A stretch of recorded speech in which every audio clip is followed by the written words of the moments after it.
Hey friends, Ash here with Gents. Hope that you're doing well. It's time for another first impression of one of the most anticipated fragrances that absolutely nobody knew was coming out, Versace Eros Parfum. This one is really weird to me because Eros is at this point Versace's flagship fragrance line.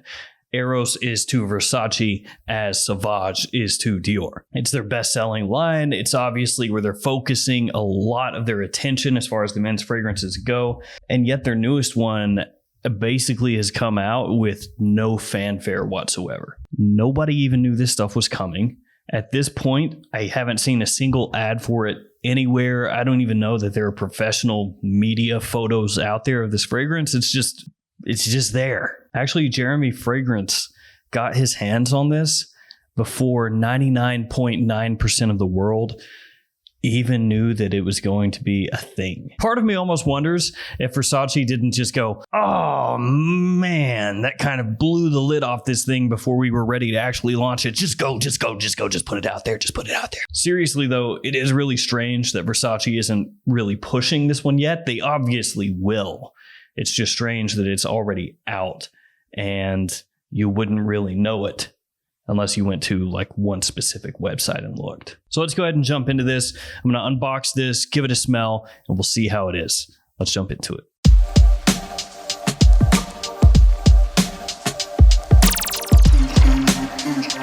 So this one I picked up from Dillard's. As of this video, that's pretty much the only place that you can find it, I think. It's $139, and it just comes in this 100 ml size as of right now. So that's pretty much it. Eventually it's going to be other places, but right now, Dillard's. And this follows the whole trend that designer fragrances have been on lately, which is take your flagship fragrance and release it as an eau de toilette, and then as time goes, do bigger and bigger concentrations with bigger and bigger price tags. Oh, you like the eau de toilette? Cool. Try out this eau de parfum. Oh, you like that eau de parfum? Cool. Try out this parfum. Oh, you like that parfum? Cool. Try out this ultimate elixir parfum intense absolute for the low, low price of $200 and your firstborn child.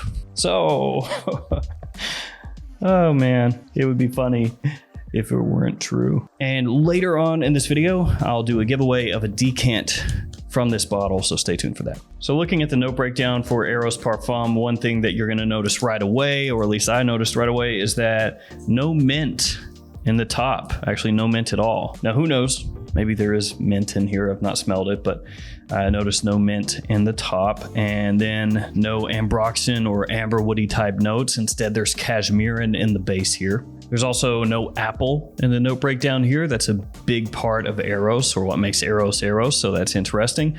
And you've got benzoin in the base. So lots of little tweaks, lots of little changes.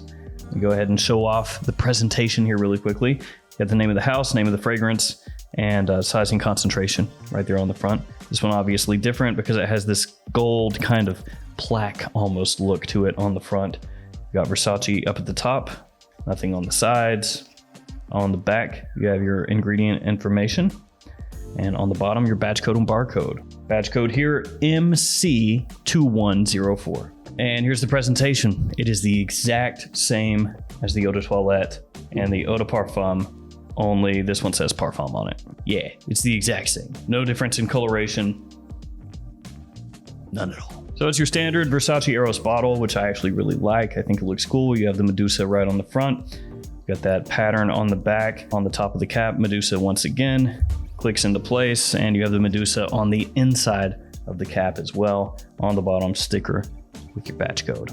They keep it really simple for a complex bottle as far as the flankers go. They just basically slap a little bit of extra text on the bottom and they say, we're done. Except for flame, they made that one red. Also changed the cap a little bit, made it all gold. All right, enough jibber jabber. Let's spray it on, see how it smells.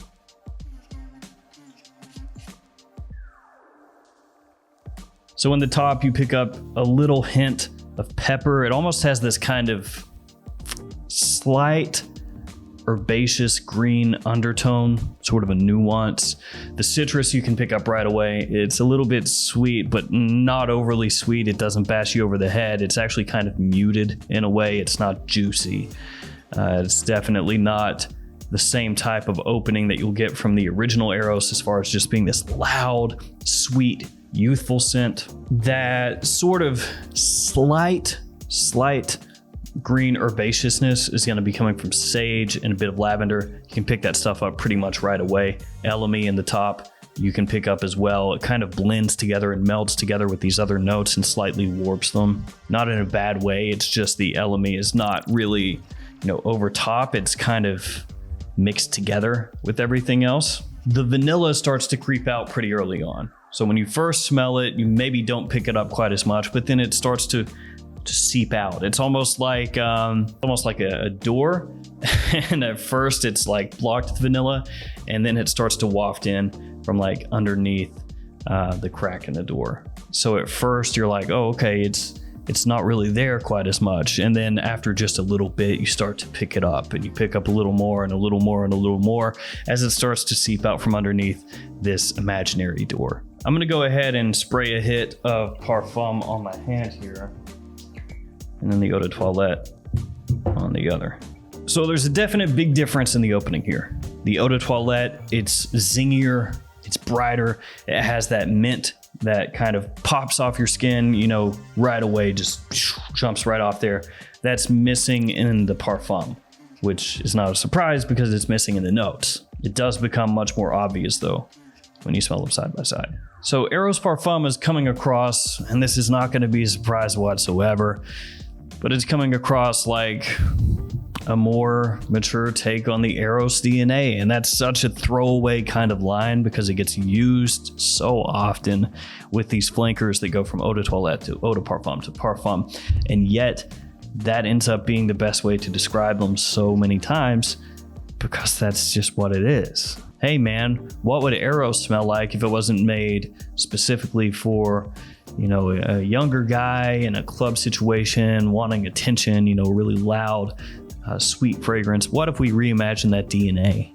Okay, now stay with me here. What if we reimagine that DNA to be more mature, still with great performance, but not quite as synthetically sweet? A little bit more of a richness, a depth, a warmth to the fragrance. Something that somebody in their middle age could grab and wear without thinking twice about it. What if we did that? And that's what we have here. I think the most noticeable differences for me are that Versace Eros Parfum, the vanilla comes out much earlier, and it has this warm, sort of resinous feel along with it. So that benzoin comes out really early on, mixes with that vanilla, and it provides this warm, rich base that everything else sits upon. It's sweet, but not in like a synthetic, fruity kind of way. Whereas Eros Eau de Toilette really hammers that mint and that apple and that ambroxan. You really pick that up. But here in the Parfum, that whole facet is pretty much missing. So my initial thought on Eros Parfum in that just first 3 minutes, first time I sprayed it over here, was that it was all right, but I wasn't really loving it. But I've got to say that as that vanilla has come out, that vanilla, that benzoin, and it's melded together with everything else, I'm really starting to dig it now. One thing that I love about this Parfum so far is that it's really smooth. So any of those perceived rough edges from the Eau de Toilette, or to a lesser extent the Eau de Parfum, those are gone. The vanilla, once it settles in with the other notes here, it's just buttery. It's nice. Now, it does harken back a little bit to the youthful edges, I'd say, of the original, but like I mentioned before, much less so. So it's not going to be something that's, specifically catering more toward middle-aged guys and older. I think, for example, Dior Sauvage Elixir does cater more specifically to middle-aged people and older. This one, I think you've got a nice wide age range. The more it dries down, the better it gets. So that's a big positive. Yeah, the more this sits on your skin, it smells good. I mean, that price is kind of rough, $139, but it smells nice. All right, I'm gonna go check with the wife and be right back, and then we'll wrap this thing up. And I'm back, and the wife has made her decision. So she went back and forth over and over and over and over and over again. And at the end of it all, she just said, if I were rating this like in a video with you, these would be maybe 0.25 points apart, a quarter of a point. She said, yeah, there's obviously similarities between the two. She said the Eau de Toilette is the sweeter of the two, which I absolutely agree with. And she said between the two, she preferred the Eau de Toilette. Again, by a whole whopping quarter of a point, but still, a win is a win. Now for me, I actually prefer the Parfum, at least what I'm smelling so far. Now, as my wife said, the Eau de Toilette is the sweeter of the two, and it leans into that sweetness in a different way than the Parfum does. So the Parfum, like I mentioned earlier, has this sort of warmth to it, that benzoin and vanilla mixing together. You get little pops of things like lavender, little bits of sage, but that's what it's centered around as it dries down, along with a slight bit of fuzzy cashmere in there, which I guess is what they're using as their modern aroma chemical, at least the one that they're centering it around in the Parfum. Well, I say centering around it, but it's not really centering around cashmere. But you can pick it up, as opposed to the Eau de Toilette or the Eau de Parfum, which make heavy use of ambroxan or amberwoods. So in Eros Eau de Toilette, that sweetness comes across much more in a fruity type way initially, with that very sweet mint and apple. And as it dries down, you get that ambroxany vanilla. So it's fresher, and it's sort of like a higher frequency of sweetness, if that makes any sense. So like your vanilla and your benzoin, that's kind of like this base type sweetness, you know, it lies underneath everything else. It's a little bit softer on your nose, but then Eros Eau de Toilette, that sweetness is really, you know, it's right there. Kind of smacks you across the face and wakes you up. So overall, my initial thoughts of Eros Parfum are positive ones. I really, really like it. The opening for me, at least so far, you know, it could grow on me over time, but so far the opening is the part that I'm the least crazy about. But that's only a few minutes until it starts to settle, and as it dries down, it gets really nice. Quality to me appears higher. Like I said, it's smoother, it's richer, and I really, really like what they've done with the benzoin vanilla mix. Now, is it a massive difference from the Parfum to the Eau de Toilette? No, this is right in the same lineage here. It's not one of those flankers where you say, okay, here's a Parfum, and then it's something completely different. It does smell like a richer, more sophisticated take on Eros. Simple way to describe it, but that's what it is. The main drawback for a lot of people here is going to be the price. $139 for 100 mils is obviously not inexpensive when we're talking about a designer fragrance, especially when you compare it to discounted rates at discounters, you know, gray market stores. Now, that's not really apples to apples, because if you judge everything based off their retail price, then suddenly $139 is not so much. But when you take into account what you can get Eros Eau de Toilette or Eau de Parfum for at discounters, yeah, $139 starts to be rougher at that point, doesn't it? And as I've done with the number of new releases here lately, since this one is still only available at one website, I'll go ahead and do a giveaway, a decant giveaway. So all you have to do to be entered is leave a comment below saying that you want to be entered in the giveaway, and let me know which Versace Eros is your favorite, or if you've smelled none of them, just let me know which one interests you the most. You also have to be subscribed to this channel. You have to like this video, and in about 10 days, I'll pick a winner with random comment picker. If you're the winner, you should see it because I'll post it up on the community tab, and if you're subscribed, it'll be on your homepage. Then just hit me up and I'll make a decant for you and send it out to you. So good luck. For me, I do not regret this purchase a bit. Can't say that about a lot of purchases I've made this year as far as retail fragrances go, but this one's a good one. So in my opinion, if you're a fan of Eros, absolutely check it out.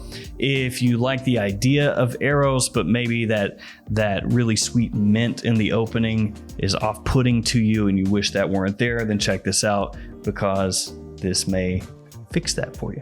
All right, guys, that's going to do it for me. If you've smelled Eros Parfum, let me know what you think about it in the comments below. As always, thanks for hanging with me. Thanks for all your support. Stay safe out there. See you tomorrow with another fragrance video. See you later.